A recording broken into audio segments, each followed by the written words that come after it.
মেয়ের সবথেকে পছন্দের খাবার হচ্ছে পিৎজা। আমাকে বলে, আচ্ছা আম্মু, তুমি কি বাসায় পিৎজা বানাতে পারো না? আমি বললাম, হ্যাঁ অবশ্যই পারি। আর তাকে সারপ্রাইজ দেওয়ার জন্য শুক্রবারে ছোট্ট একটি আয়োজন। হ্যালো এভরিওয়ান, আসসালামু আলাইকুম। প্রথমে একটি বাটি নিব, সেই বাটির মধ্যে হাফ চামচ ইস্ট, 1 চামচ গুঁড়া দুধ আর 2 চামচ চিনি নিয়েছিলাম। তারপরে কুসুম গরম পানি, সেই কুসুম গরম পানি দিয়ে এটাকে আমি 5 মিনিটের জন্য রেখে দেবো রেস্টে। 5 মিনিট পর আমি একটা বাটির মধ্যে 1.5 কাপ ময়দা নিয়েছি। সেটা আর দেখালাম না আপনাকে, আমি বলে দিচ্ছি মেজারমেন্ট কাপে 1.5 কাপ ময়দা নিব। নেওয়ার পর আমি এখন 5 মিনিট পর এটার মধ্যে ঢেলে দিব। তারপর আমি এখানে লবণ দিয়ে নিই, একটু লবণ দিয়ে নিব। তারপরে রান্নার যে সয়াবিন তেল সেটাই আমি ব্যবহার করেছি। আপনারা চাইলে বাটার, অলিভ অয়েল যে কোনো জিনিস ব্যবহার করতে পারেন। আমার কাছে যেটা ছিল আমি সেটাই দিয়েছি। তারপরে আমি এটাকে ভালো করে মেখে নেব। এটা ভালো করে মাখা হয়ে গেলে এর মধ্যে একটু কুসুম গরম পানি দিব। কুসুম গরম পানি দিয়ে এটাকে আমি একটা সুন্দর পারফেক্ট একটা ডো বানাবো। দেখতেই পাচ্ছেন হয়ে গেছে। এটার উপরে তেল দিয়ে আমি আরেকবার মাখিয়ে বাস এটাকে রেখে দিব 1 ঘন্টা চুলার সামনে। তারপরে ফ্রিজে কিছু চিকেন ছিল, সেই চিকেনটা হচ্ছে আমি একটু সস, সয়া সস, তারপরে হচ্ছে গিয়ে পাসলে পাতা, এগুলো দিয়ে মেখে রেখেছিলাম। বাস তেলে একটু ভেজে নিলাম। যখন এটা ভাজা হয়ে গেল তখন আমি 1 ঘন্টা পর চলে আসছি আবার। আসার পর আমি দেখি যে আমার ডোটা এত সুন্দর পারফেক্ট হয়েছে যে বলে বোঝানোর মতো না। তারপরে হচ্ছে কি করব, আমি এখন এটাকে ভালো করে একটু নিলাম। নেওয়ার পর আমি হচ্ছে কি রুটি বানাবো। একটা রুটি বানাবো, সেই রুটিটাকে আসলে পিৎজার মতো করে বানাতে হবে।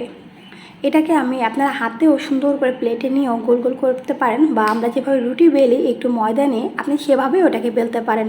তবে আমি অনেক বছর পর বানাচ্ছি, প্রায় 7-8 বছর পর। 7-8 বছর পর বানানোর কারণে আমি আসলে বুঝতে পারিনি যে আমার রুটিটা কিন্তু পাতলা হয়ে গেছে। আর এটা যখন ওভেনে দিবেন তখন এটা আরও পাতলা পাতলা হয়ে যাবে, একদম খেতেও ততটা মজা লাগবে না। যাই হোক, তারপর কিন্তু আমারটা মজা হয়েছিল। এরপর হচ্ছে আমি ট্রেতে নিলাম। এটা 8 ইঞ্চি ট্রে, বাইরে যখন খেতে যাই তখন এটা 8 ইঞ্চি বলে।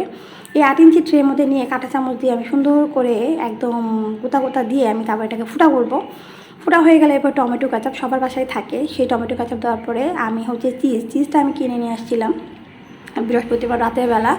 চিজটা ছিল না, কারণ চিজটা আসলে যারা বাসায় খায় তাদের বাসায় থাকে। আমার বাসায় যাচ্ছে কিছু খাওয়া হচ্ছিল না, তাই চিজ ছিল না। তো চিজটা দেওয়ার পর আমি এর মধ্যে চিকেন আর অরিগ্যানো দিয়ে দিলাম, যেহেতু আমার বাচ্চার জন্য বেশি একটা ঝামেলা ঝাল টাল কিছু করি নাই, যাতে ও খেয়ে মজা পায়। বাস আমি ওভেনে প্রিহিট করে রেখেছিলাম 10 মিনিটের জন্য 80 ডিগ্রি সেলসিয়াসে। তারপরে আবার আমি 10 মিনিটের জন্য এখন আমার পিৎজাটা দিয়ে দিলাম, আর 10 মিনিটের মধ্যে আমার পিৎজাটা হয়ে যাবে একদম পারফেক্টভাবে। তারপরে হচ্ছে কিছু ডো বেঁচেছিলো, চিকেন বেঁচেছিলো, তখন আমি কী করবো, তখন ওই যে ওভেনে যে ট্রে থাকে না, সেই ট্রের মধ্যেই আমি একটা পিৎজা বানালাম। আর এটা রুটিটা একটু মোটা করেছিলাম, কারণ প্রথমটা আমি বুঝতে পারিনি, দ্বিতীয়টা কিন্তু খুবই সুন্দর হয়েছিল। বাস এখানে পিৎজা সসটা দেওয়ার পর আমি এটার উপরে সসেস দেবো। সসেস ছিল তাই আমি বললাম যে দেই, একটু সুন্দর হবে।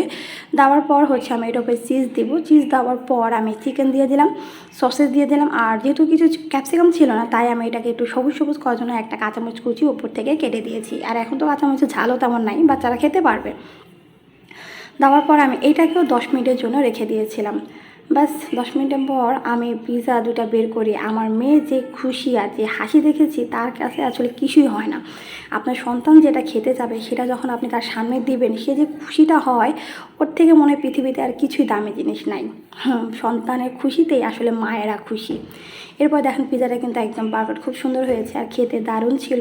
তো কেমন লেগেছে আমার পিৎজা সেটাই একবার হলো আমাকে একটু কমেন্টে জানাবেন। আর ভালো লাগলে অবশ্যই একটা লাইক করে যাবেন। আল্লাহ হাফেজ।